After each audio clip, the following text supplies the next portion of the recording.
بسم الله الرحمن الرحيم. ياسين والقرآن الحكيم إنك لمن المرسلين على صراط مستقيم تنزيل العزيز الرحيم لتنذر قوما ما أنذر آباؤهم فهم غافلون لقد حق القول على أكثرهم فهم لا يؤمنون إنا جعلنا في أعناقهم أغلالا فهي إلى الأذقان فهم مقمحون وجعلنا من بين أيديهم سدا ومن خلفهم سدا فأغشيناهم فهم لا يبصرون وسواء عليهم أأنذرتهم أم لم تنذرهم لا يؤمنون إنما تنذر من اتبع الذكر وخشي الرحمن بالغيب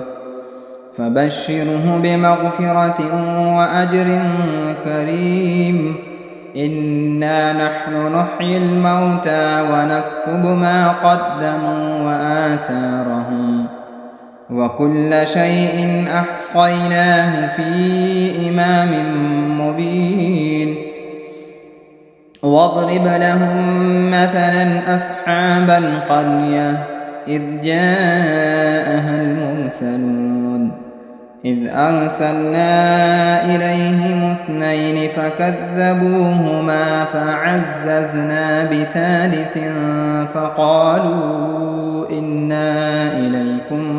مرسلون قالوا ما أنتم إلا بشر مثلنا وما أنزل الرحمن من شيء إن أنتم إلا تكذبون قالوا ربنا يعلم إنا إليكم لمرسلون وما علينا إلا البلاغ المبين قالوا إنا تطيرنا بكم لئن لم تنتهوا لنرجمنكم وليمسنكم منا عذاب أليم قالوا طائركم معكم أئن ذكرتم بل أنتم قوم مسرفون وجاء من أقصى المدينة رجل يسعى قال يا قوم اتبعوا المرسلين اتبعوا من لا يسألكم أجرا وهم مهتدون وما لي لا أعبد الذي فطرني وإليه ترجعون أأتخذ من دونه آلهة إن يردني الرحمن بضر لا تغن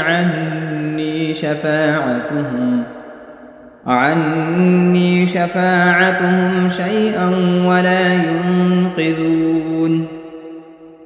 إني إذا لفي ضلال مبين إني آمنت بربكم فاسمعون قيل ادخل الجنة قال يا ليت قومي يعلمون بما غفر لي ربي وجعلني من المكرمين وما أنزلنا على قومه من بعده من جند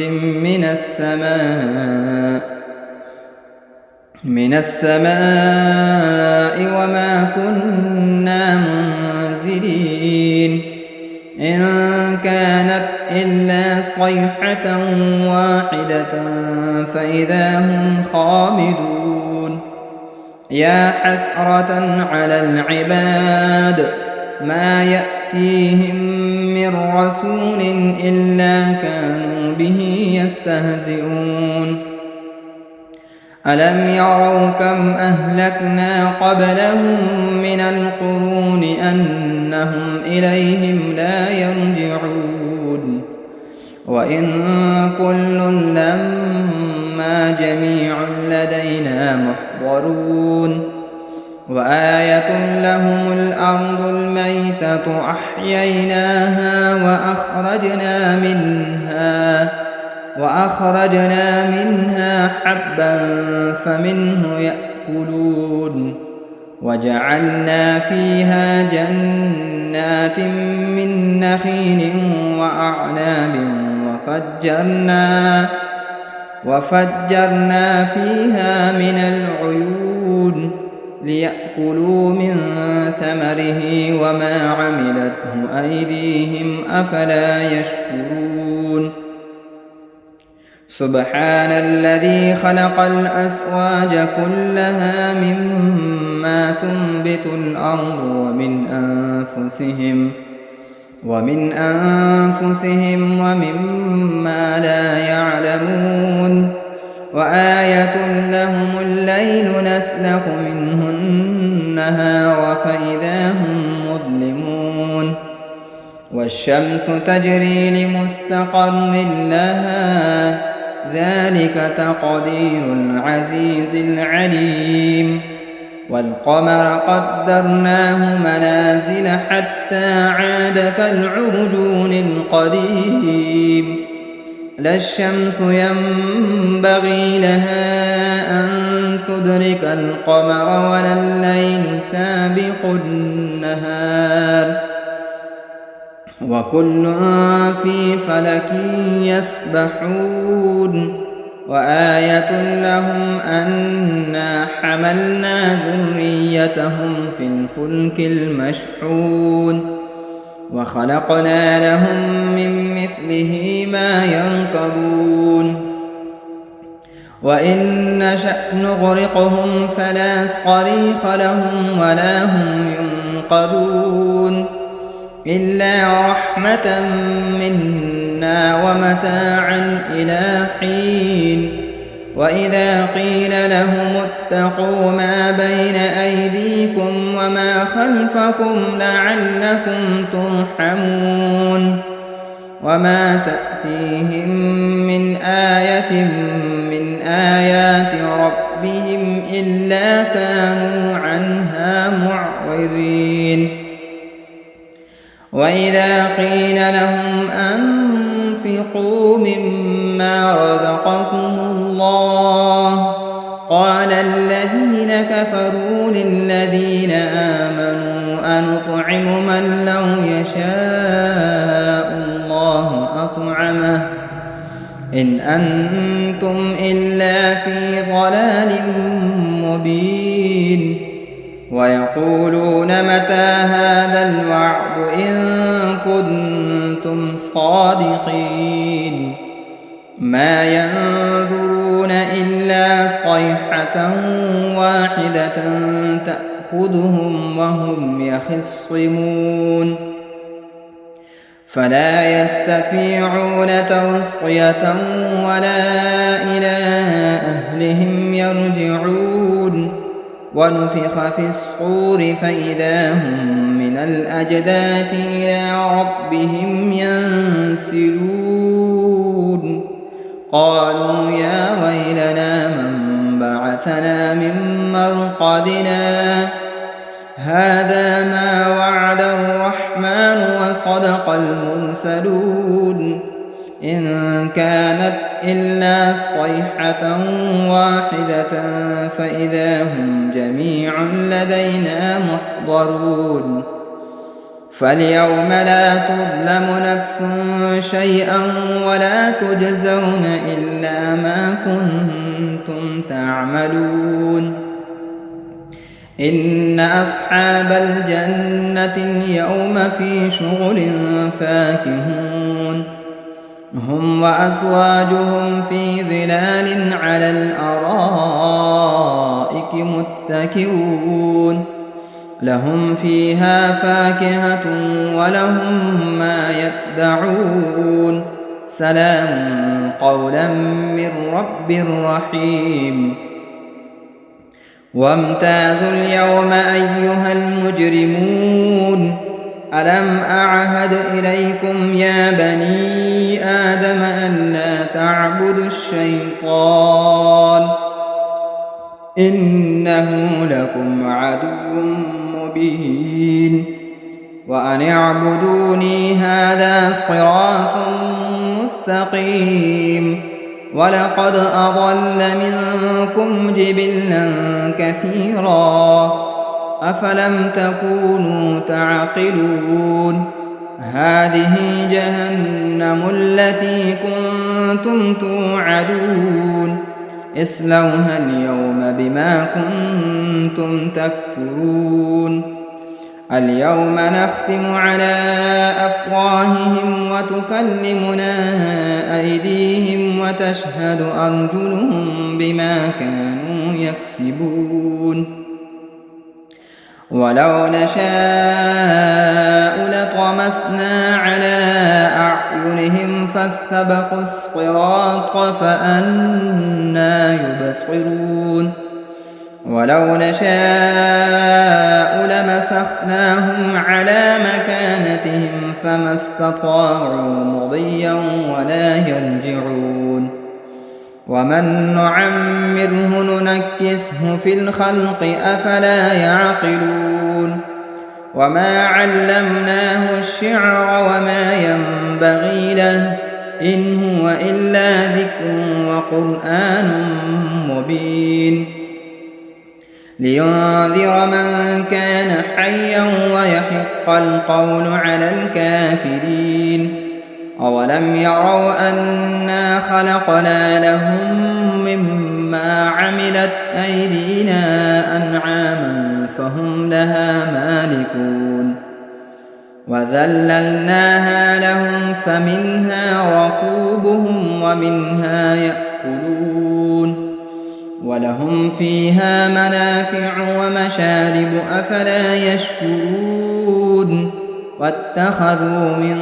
دون الله آلهة لعلهم ينصرون لا يستطيعون نصرهم وهم لهم جند محضرون فلا يحزنك قولهم إنا نعلم ما يسرون وما يعلنون أولم ير الإنسان أنا خلقناه من نطفة فإذا هو خصيم مبين وضرب لنا مثلا ونسي خلقه قال من يحيي العظام وهي رميم قل يحييها الذي أنشأها أول مرة وهو بكل خلق عليم الذي جعل لكم من الشجر الأخضر نارا فإذا أنتم منه توقدون أوليس الذي خلق السماوات والأرض بقادر على أن يخلق مثلهم بلى وهو الخلاق العليم إنما أمره إذا أراد شيئا أن يقول له كن فيكون فسبحان الذي بيده ملكوت كل شيء وإليه ترجعون بسم الله الرحمن الرحيم الرحمن علم القرآن خلق الإنسان علمه البيان الشمس والقمر بحسبان والنجم والشجر يسجدان والسماء رفعها ووضع الميزان ألا تطغوا في الميزان وأقيموا الوزن بالقسط ولا تخسروا الميزان والأرض وضعها للأنام فيها فاكهة والنخل ذات الأكمام والحب ذو العصف والريحان فبأي آلاء ربكما تكذبان خلق الإنسان من صلصال كالفخار وخلق الجان من مارج من نار فبأي آلاء ربكما تكذبان رب المشرقين ورب المغربين فبأي آلاء ربكما تكذبان مرج البحرين يلتقيان بينهما برزخ لا يبغيان فبأي آلاء ربكما تكذبان يخرج منهما اللؤلؤ والمرجان فبأي آلاء ربكما تكذبان وله الجوار المنشآت في البحر كالأعلام فبأي آلاء ربكما تكذبان كل من عليها فان ويبقى وجه ربك ذو الجلال والإكرام فبأي آلاء ربكما تكذبان يسأله من في السماوات والأرض كل يوم هو في شأن فبأي آلاء ربكما تكذبان سنفرغ لكم أيها الثقلان فبأي آلاء ربكما تكذبان يا معشر الجن والإنس إن استطعتم أن تنفذوا من أقطار السماوات والأرض فانفذوا لا تنفذون إلا بسلطان فبأي آلاء ربكما تكذبان يرسل عليكما شؤاد من نار ونحاس فلا تنتصران فبأي آلاء ربكما تكذبان فإذا انشقت السماء فكانت وردة كالدهان فبأي آلاء ربكما تكذبان فيومئذ لا يسأل عن ذنبه إنس ولا جان فبأي آلاء ربكما تكذبان يعرف المجرمون بسيماهم فيؤخذ بالنواصي والأقدام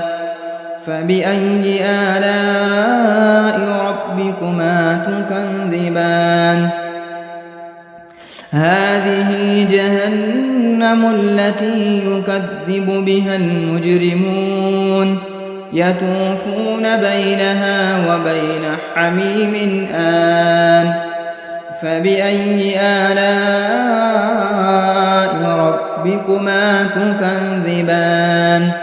ولمن خاف مقام ربه جنتان فبأي آلاء ربكما تكذبان ذواتا أفنان فبأي آلاء ربكما تكذبان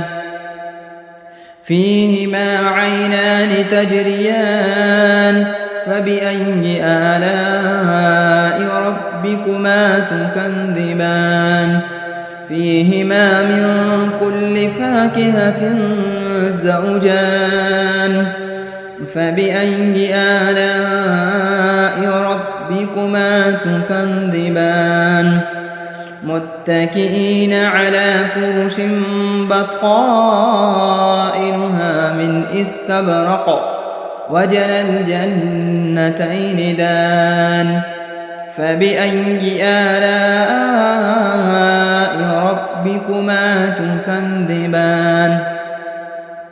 فيهن قاصرات الطرف لم يطمثهن إنس قبلهم ولا جان فبأي آلاء ربكما تكذبان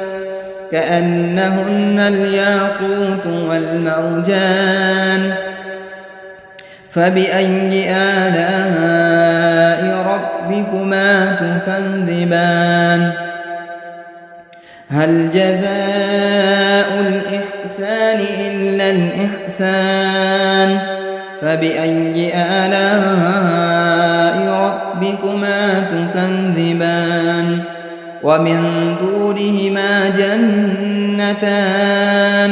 فبأي آلاء ربكما تكذبان مدهامتان فبأي آلاء ربكما تكذبان فيهما عينان نضاختان فبأي آلاء ربكما تكذبان فيهما فاكهة ونخل ورمان فبأي آلاء ربكما تكذبان فيهن خيرات حسان فبأي آلاء ربكما تكذبان حور مقصورات في الخيام فبأي آلاء ربكما تكذبان لم يطمثهن إنس قبلهم ولا جان فبأي آلاء ربكما تكذبان متكئين على رفرف خضر وعبقري حسان فبأي آلاء ربكما تكذبان تبارك اسم ربك ذي الجلال والإكرام بسم الله الرحمن الرحيم إذا وقعت الواقعة ليس لوقعتها كاذبة خافضة رافعة إذا رجت الأرض رجا وبست الجبال بسا فكانت هباء منبثا وكنتم أزواجا ثلاثا فأصحاب الميمنة ما أصحاب الميمنة وأصحاب المشأمة ما أصحاب المشأمة والسابقون السابقون أولئك المقربون في جنات النعيم ثلة من الأولين وقليل من الآخرين على سرر موضونة متكئين عليها متقابلين يطوف عليهم ولدان مخلدون بأكواب وأباريق وكأس من معين لا يصدعون عنها ولا ينزفون وفاكهة مما يتخيرون ولحم طير مما يشتهون وحور عين كأمثال اللؤلؤ المكنون جزاء بما كانوا يعملون لا يسمعون فيها لغوا ولا تأثيما إلا قيلا سلاما سلاما. وأصحاب اليمين ما أصحاب اليمين في سدر مخضود وطلح منضود وظل ممدود وماء مسكوب وفاكهة كثيرة لا مقطوعة ولا ممنوعة وفرش مرفوعة إنا أنشأناهن إنشاء فجعلناهن أبكارا عربا أترابا لأصحاب اليمين ثلة من الأولين وثلة من الآخرين. وأصحاب الشمال ما أصحاب الشمال في سموم وحميم وظل من يحموم لا بارد ولا كريم إنهم كانوا قبل ذلك مترفين وكانوا يصرون على الحنث العظيم وكانوا يقولون أئذا متنا وكنا ترابا وعظاما أئنا لمبعوثون أو آباؤنا الأولون قل إن الأولين والآخرين لمجموعون إلى ميقات يوم معلوم ثم إنكم أيها الضالون المكذبون لآكلون من شجر من زقوم فمالئون منها البطون فشاربون عليه من الحميم فشاربون شرب الهيم هذا نزلهم يوم الدين نحن خلقناكم فلولا تصدقون أفرأيتم ما تمنون أأنتم تخلقونه أم نحن الخالقون نحن قدرنا بينكم الموت وما نحن بمسبوقين على أن نبدل أمثالكم وننشئكم فيما لا تعلمون ولقد علمتم النشأة الأولى فلولا تذكرون أفرأيتم ما تحرثون أأنتم تزرعونه أم نحن الزارعون لو نشاء لجعلناه حطاما فظلتم تفكهون إنا لمغرمون بل نحن محرومون أفرأيتم الماء الذي تشربون أأنتم أنزلتموه من المزن أم نحن المنزلون لو نشاء جعلناه أجاجا فلولا تشكرون أفرأيتم النار التي تورون أأنتم أنشأتم شجرتها أم نحن المنشئون نحن جعلناها تذكرة ومتاعا للمقوين فسبح باسم ربك العظيم فلا أقسم بمواقع النجوم وإنه لقسم لو تعلمون عظيم إنه لقرآن كريم في كتاب مكنون لا يمسه إلا المطهرون تنزيل من رب العالمين أفبهذا الحديث أنتم مدهنون وتجعلون رزقكم أنكم تكذبون فلولا إذا بلغت الحلقوم وأنتم حينئذ تنظرون ونحن أقرب إليه منكم ولكن لا تبصرون فلولا إن كنتم غير مدينين ارجعونها إن كنتم صادقين فأما إن كان من المقربين فروح وريحان وجنة نعيم وأما إن كان من أصحاب اليمين فسلام لك من أصحاب اليمين وأما إن كان من المكذبين الضالين فنزل من حميم وتصلية جحيم إن هذا لهو حق اليقين فسبح باسم ربك العظيم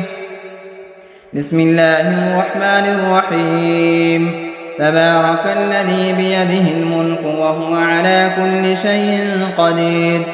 الذي خلق الموت والحياة ليبلوكم أيكم أحسن عملا وهو العزيز الغفور الذي خلق 7 سماوات طباقا